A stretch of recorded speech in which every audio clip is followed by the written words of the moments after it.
we can begin this meeting. So for those of you who hadn't heard, we ran into a last minute glitch in that the speaker for this evening was going to be Grant Sizemore from the American Bird Conservancy, and his talk was going to be about cats and the indoor cat program of the American Bird Conservancy. And he called in and said that he was too ill to actually give this presentation.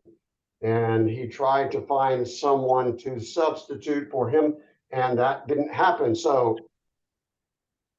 you're stuck with me by, I gave this talk last week to a room in Moran Prairie Library that was a Dishman Hill sponsored program, and there were 80 people crammed into that room. So I've had at least one of these under my belt recently. So when Gary asked me initially to do this, I thought, maybe let's try something else. Well, we did try something else, but that didn't work. So, and the reason I said that was in part because I really like the in-person thing where we can interact and all that. So we'll try to make this an interactive Zoom session. I can handle questions anyway, whether it's by chat or whatever. So if you have questions or if you want to make a comment, please use chat. I can't see any raised hands, so maybe our host, Jenny Emerson, can monitor and interrupt with a question if it seems to be a really pertinent question for the part of the talk where we are. So at any rate, the more questions, the better as far as I'm concerned. I like that kind of interaction. So on we go. Oh, come on. There we go. All right. There was a little bit of a glitch here. So attracting birds to a bird-friendly yard. This was, by the way, a very cooperative Townsend solitaire last fall in my, that's a viburnum that it's perched in. It sat there a long time and just kind of looking pretty.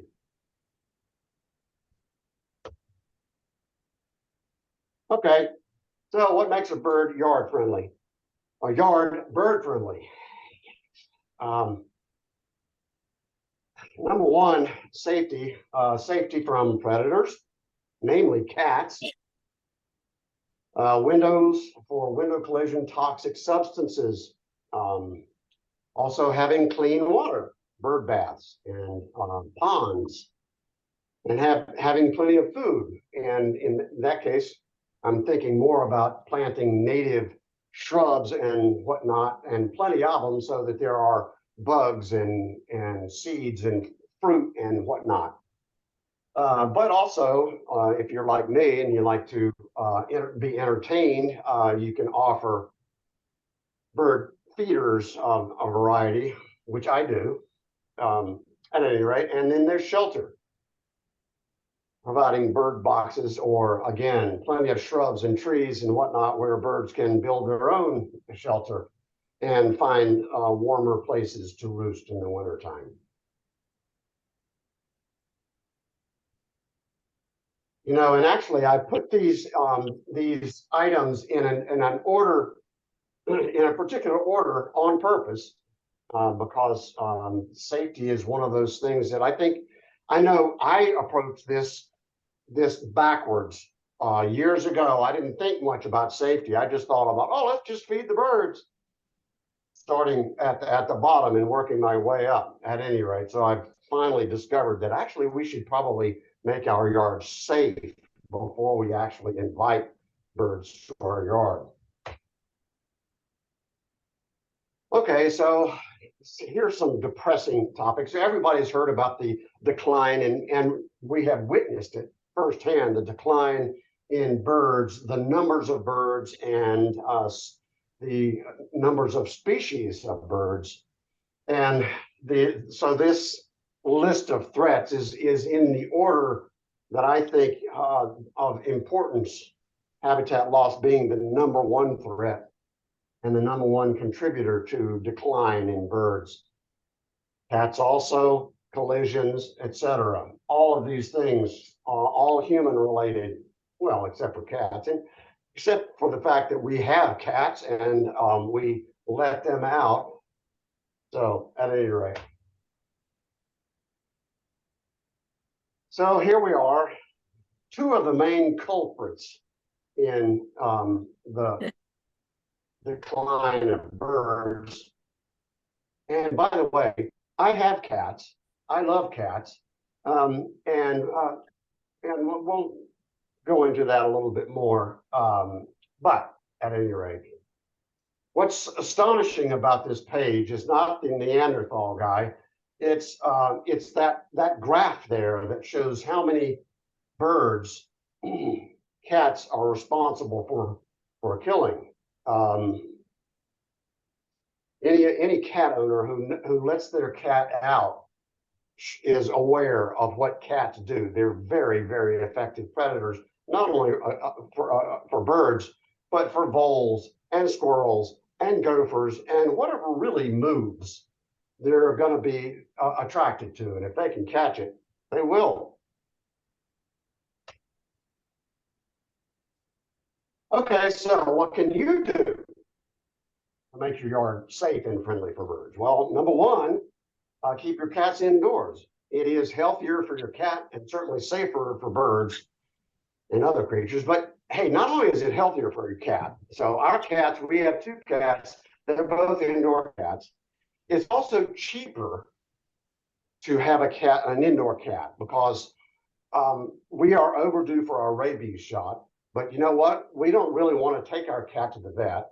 And I've talked with Shenandoah, and she says, you know what? If your cat's an indoor cat, you don't really need to take your cat yearly to the vet and get all the shots and stuff, because they're not going to be exposed to, they're not going to get in cat fights. They're not going to get run over by a car. They're probably not going to eat mice and squirrels and get worms, so you don't have to go get worm medicine. So not only is it healthier for your cat, it's cheaper. And you don't have the anxiety of, oh, the cat's out at night and there's coyotes all over the place and I got to go out and catch the cat and blah, blah, blah. It's just, and I like the fact that our cats are indoors, not only for the birds, but also for their own health. Okay, another thing, make your windows visible to birds to prevent collisions. And I gave a presentation to this very group a year or so ago about the things that you can do to make your windows visible to birds. It's cheap, it's easy, and we can help if you want some advice or help in installing some of these very effective systems. Anyway, so use organic methods in your yard. Avoiding toxic substances. We have a big garden, and you know, we just plant enough, and luckily we're trying to make money with our garden. So if bugs get some of it, well, okay. We attract the bugs, and the birds come after the bugs, and hey, everybody's happy. We might have a little bit less lettuce or whatnot, but we're not killing creatures with our toxic materials. Anyway, plant natives, especially berry producing trees and shrubs. We grow, half our garden is veggies, and the other half is flowers. We grow lots and lots of flowers because they're fun. And so it's good for hummingbirds, good for a lot of sunflowers that we let them sit, and goldfinches and siskins are, if they're around, they're gonna hang out on our sunflowers and eat. We also provide water, bird baths. I built a pond some years ago, and birds love it. If you're going to do one thing after you've made your yard safe for birds, provide water, especially in the summer when it's dry. If you do nothing else, water is the thing. Also, keep your snags. Snags are important. They attract attract insects, provide, and which birds are going to go after those insects, and nuthatches and woodpeckers are going to build their homes in that snag. So if that snag is not a danger to power lines or your house or somebody else's house, then keeping snags is a good thing to do. Alan? Yes. Yes, there have already been 2 questions through chat about trying to keep other people's cats out of your yard. Do you have any thoughts on that? Yes. It's not easy, but what I do is I have feeders, and I can later on I'll have pictures of what I do. But I've used little fences, like if I have a bird bath and the bird bath is say 2 or 3 feet tall, I'll get a fence that's 4 feet tall, a welded wire fence, and I'll make a circle with that. And so it's maybe it's a tube, right? And it's about 4 feet tall, and it's bigger than in diameter by some inches than the width of the bird bath. And so what that does is the birds will come and perch on the fence or go through the fence. They can get to the bird bath, but the cats can't. So that's one thing. If you have a bird bath, you can put a little fence around it, and it will keep the cats away, and the birds can use that bird bath. For a pond like mine, I again use a fence, and it keeps the fences between the shrubs and the pond, so that the cats can't go in the shrub and hide and go after the birds when the birds are trying to take a bath or take a drink. I do the same sort of thing around my feeders. I put fences in strategic locations so the cats can't hide behind a tree or something like that. We do have neighborhood cats, and so it is a problem. If you can talk to your neighbor without getting shot about their cat, maybe that's something to try to do. But if they insist on keeping their cat outdoors, then you have to figure out strategies.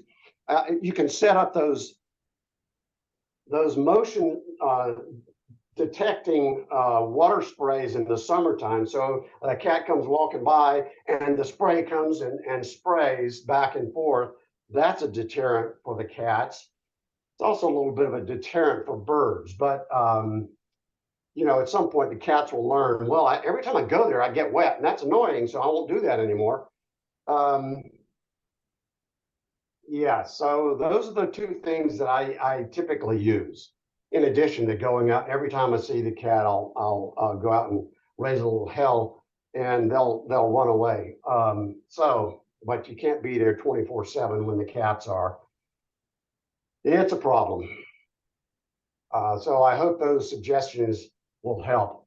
I've not, there are ultrasonic type things that I've heard about, but I've never used because I don't know whether they would be effective. There's also something called a scat mat, where if you have a place where cats like to hide and stalk their prey, then you can put a piece of plywood with a bunch of nails driven into it, so it makes it uncomfortable for the cat to be in that spot. That's a possibility, and they make commercial varieties called a scat mat. At any rate, good question. Thank you. Next question, Gary. Okay. Let me see here. I'll try to call them out during pauses as there's something there. Okay, so Elizabeth Collins was talking about you can grow things like Oregon grape that has sharp, pointy leaves as a discouragement. Let's see. Telling neighbors there's an ordinance that their cats are not permitted on neighbors' property without their permission. I think that's a city ordinance. Yeah, I don't know if that applies to the county. I don't know. There was another question? Not at the moment. Okay, all right, all right. So I hope I gave some suggestions that will be useful. Okay, so the last thing is providing supplemental food. Birds don't really need us to feed them. They'll find food. I like to feed birds, especially black oil sunflower. That's the number one. I also make seed cakes. I provided a recipe for that in Pygmy Owl some months ago. That's really attractive to chickadees, nuthatches, and woodpeckers. They love that stuff. At any rate, uh, so moving right along, cats. Okay, we're still making our yard safe here, and so Henry, that cat that's perched up on top of that flicker box, was an indoor-outdoor cat that we had. He was 17, and we had him for 17 years, and um, he did what cats do. And that is, he was out for longer than I wanted, but there you go. We learned, and he died, and we got two other cats, Kareem and Jackson, and you can see them perched there on that bay window. They're snoozing a lot, and they love to watch what goes on. But otherwise, that black cat down in the corner, that's really what cats do. That looks like it was a chickadee once upon a time. At any rate, I urge people, it's just better for your cat, certainly, and better for those critters outside. They got enough problems without having a master predator. So enough of that topic. We'll get into that whenever Grant Sizemore can come back. Protecting protected windows, that is protected such that birds can see them. We have actually the American Bird Conservancy has dozens and dozens of methods to apply to your windows to prevent collisions.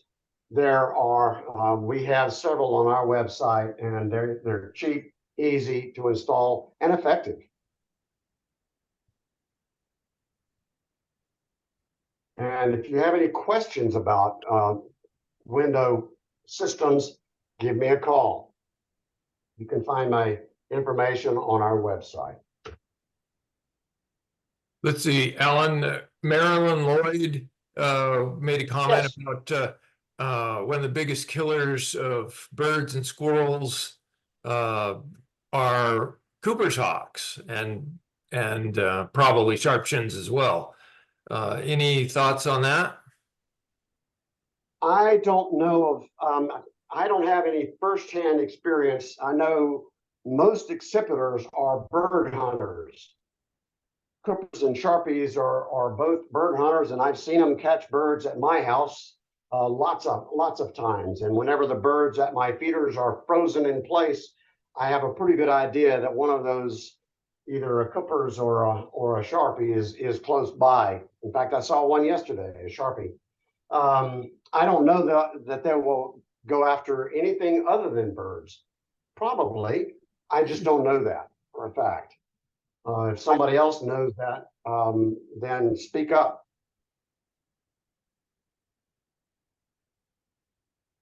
I think cats would by and large be too large for either accipiter to go after. Squirrels, maybe. But I think they're more attuned to other birds than they are rodents. At any rate, that's maybe just reflects my lack of knowledge. I'm a birder, not an ornithologist.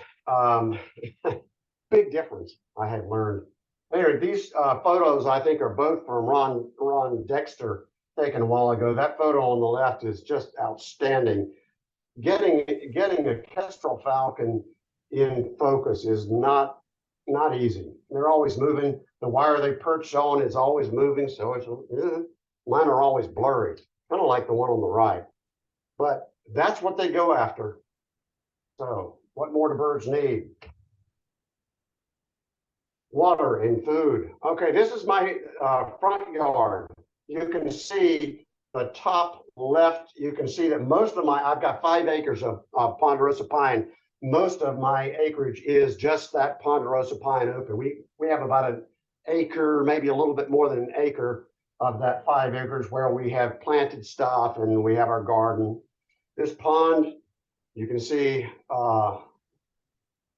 bull moose there taking a drink. That was probably in October, November when they typically come by.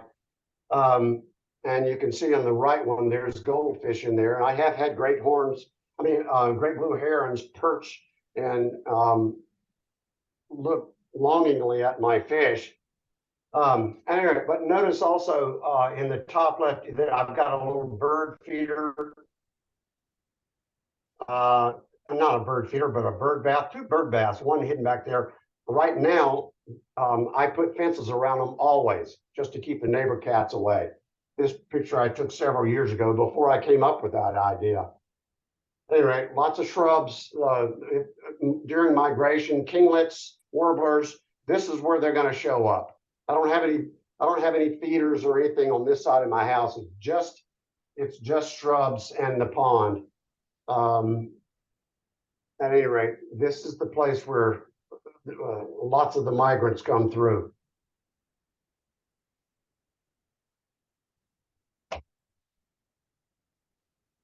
Okay, so here we go. All birds seen and photographed here.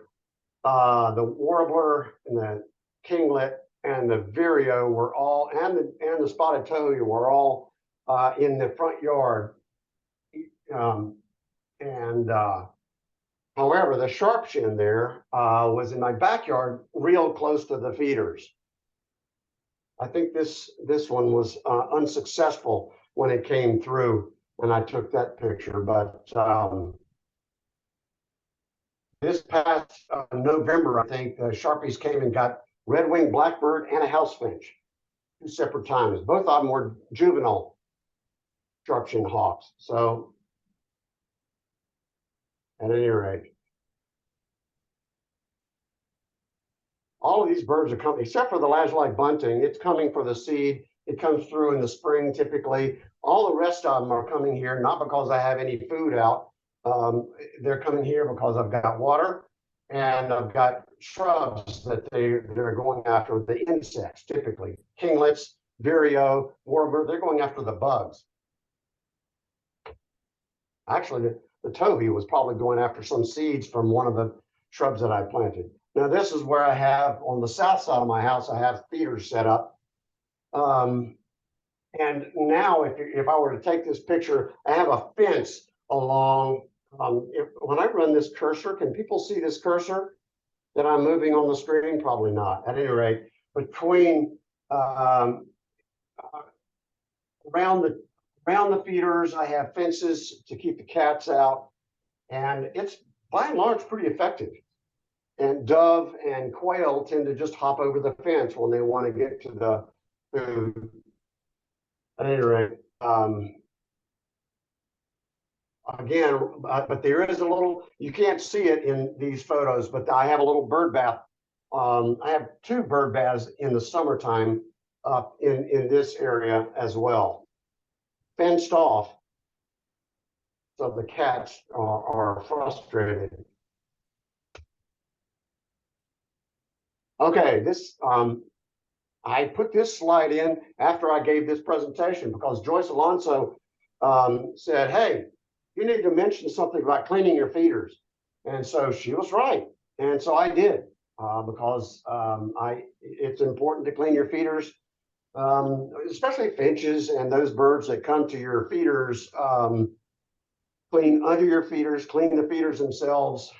Because you've got food, it drops on the ground, it gets wet, it gets moldy, and the birds poop all over it, and that's a fine mess. So clean it up and from time to time, every other week or something like that, and just again keep your birds free of illness.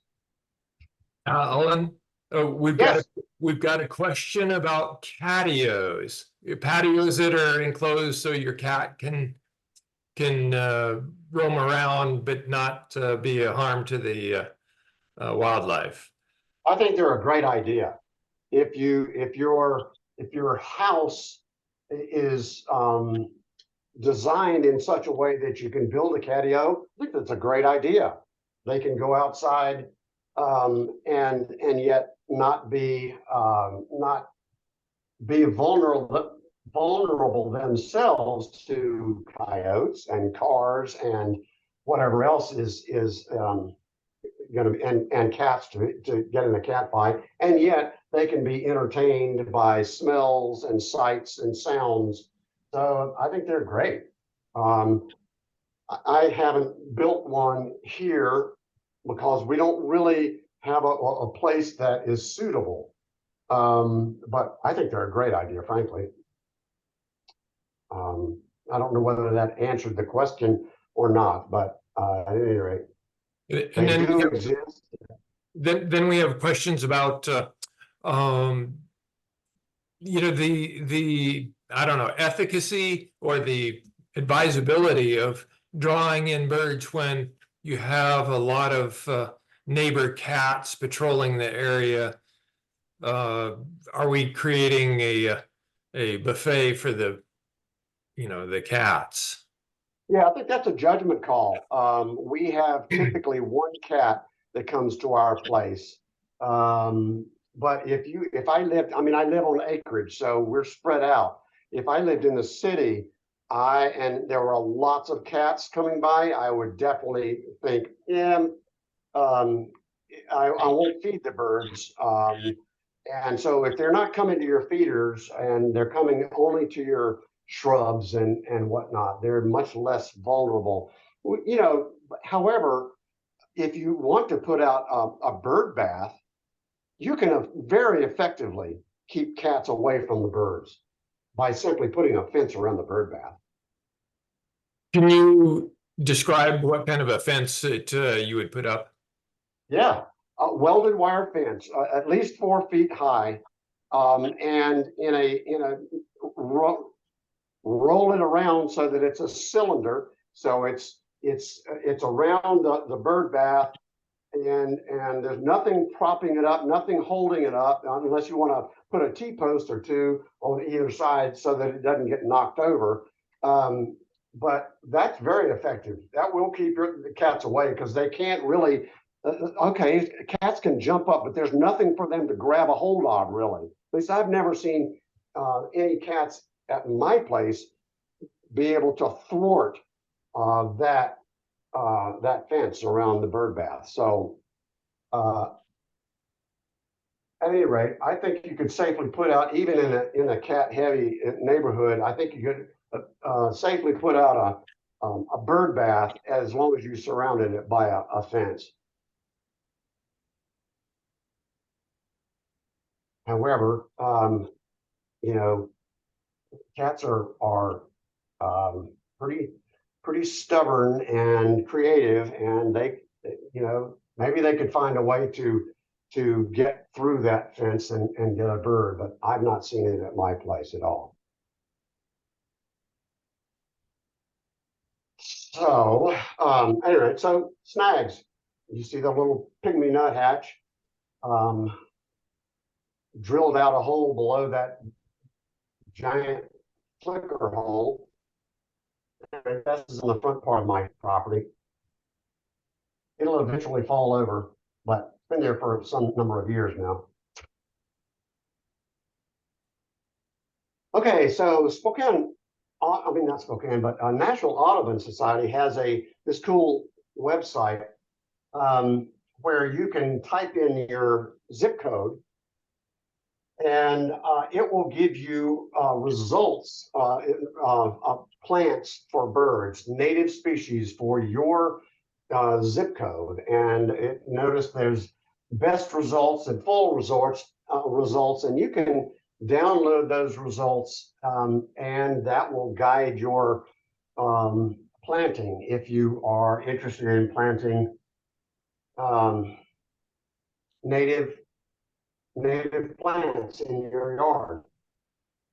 It so happens that my yard is such that that first plant listed there, arrowleaf balsam root, grows all over my property, and come late April and May, it will be blooming like crazy. At any rate, it's a good list. It's an easy way to get list now. So then you got to figure out where to buy it. And luckily, there are places.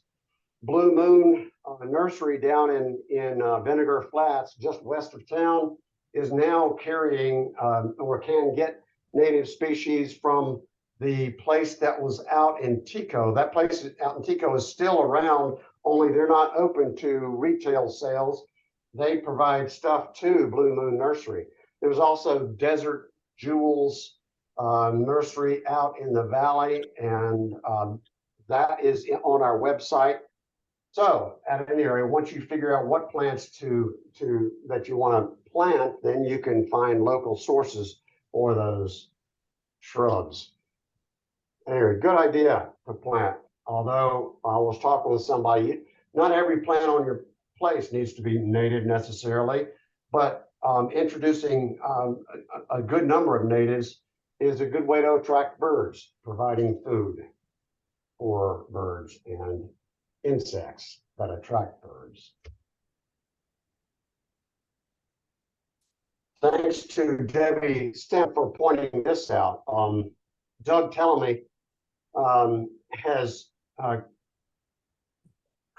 he's written this book, Nature's Best Hope. He's kind of the go-to person about native plants, and he has provided this video that's an hour-long video. It's really well worth your viewing. What's the rush? And his idea is basically that if more and more people tear up their lawns and plant native species, we could provide better biodiversity and decrease the decline in species.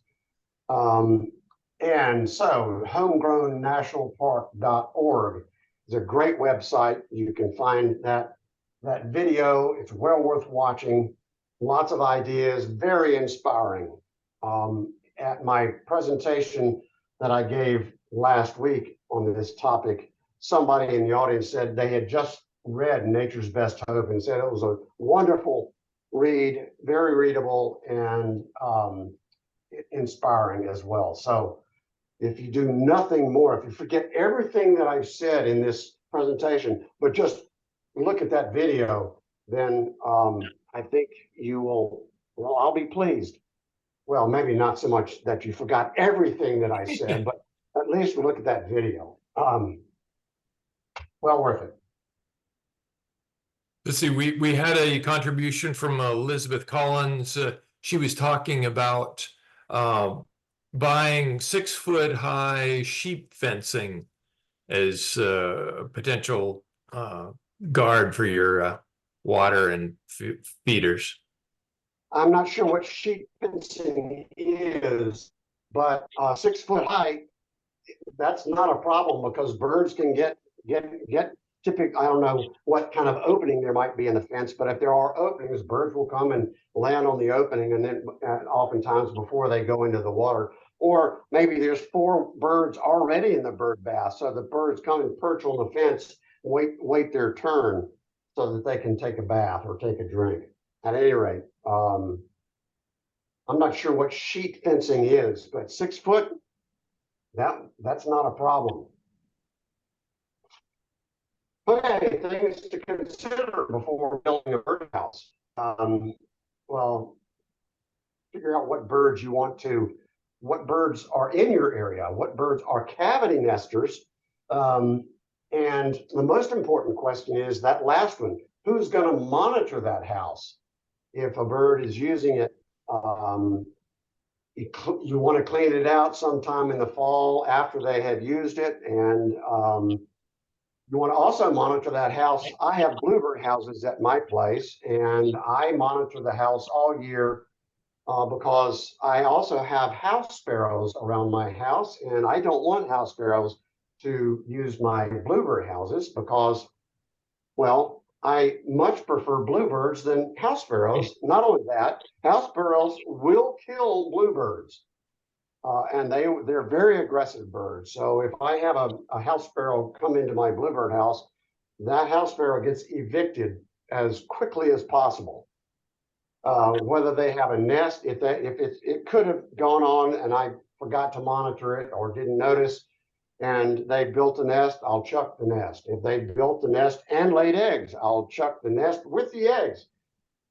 If they have built a nest, laid eggs, and the eggs have hatched, I chuck the whole kit and caboodle. I don't want house sparrows. We don't need any more in this neck of the woods, so I don't feel bad about that at all. House sparrows are a non-native species, and okay, if they want to hang around Dick's burgers and eat French fries, great. I just don't want them around my house.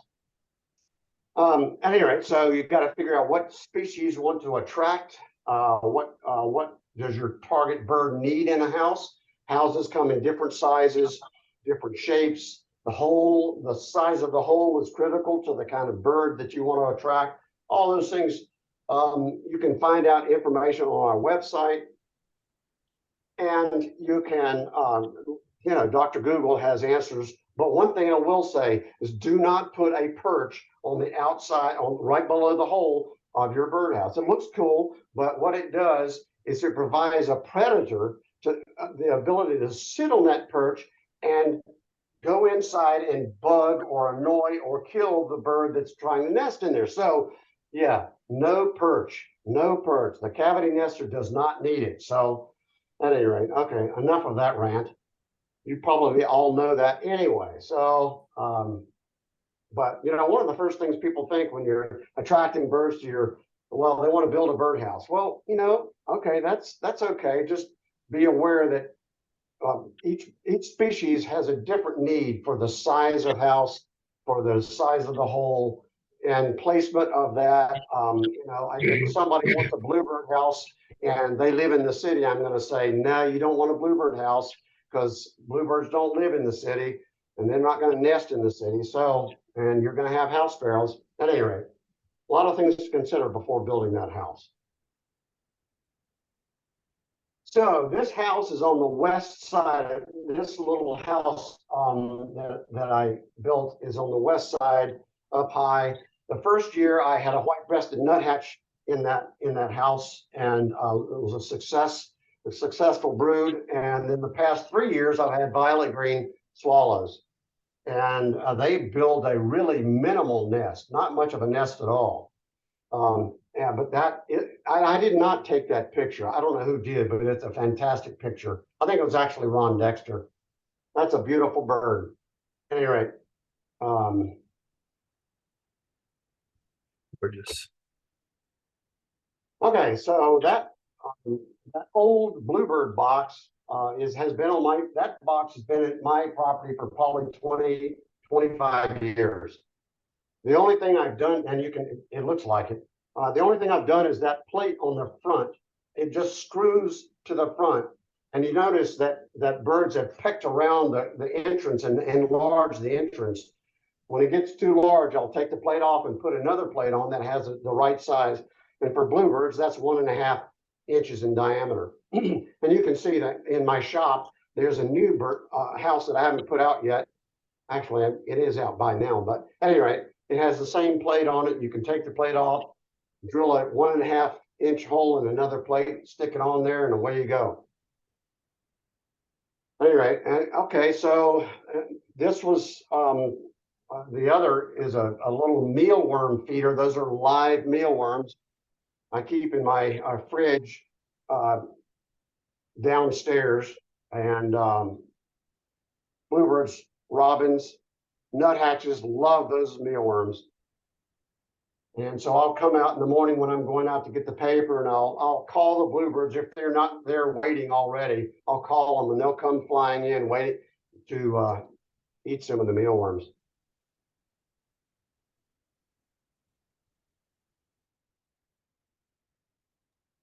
Okay, so what time is it anyway? Okay, so all of these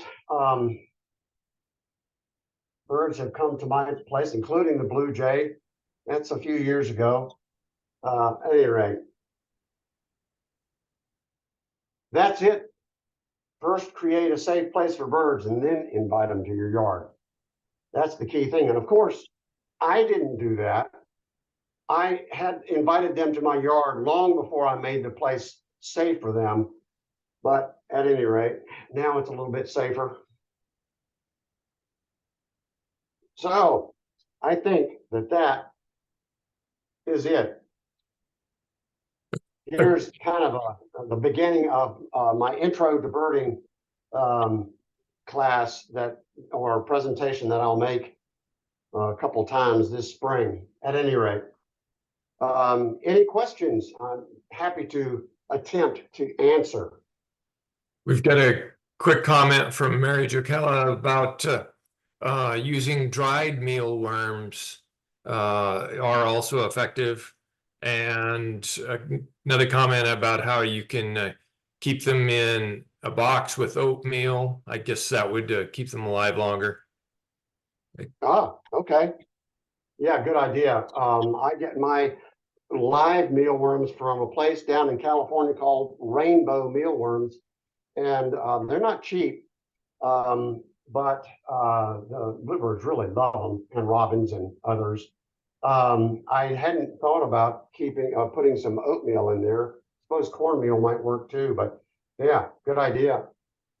And another suggestion about wheat germ as well. Okay, and there was another comment too, Mary. Oh yeah, dried. I do buy dried mealworms, and they're a lot cheaper. I buy them by the 5 pounds for my chickens, and they get a little bit every morning. I hadn't thought about using them for bluebirds. I might try it and see. I do actually use mealworms in my seed cakes, and birds like them. So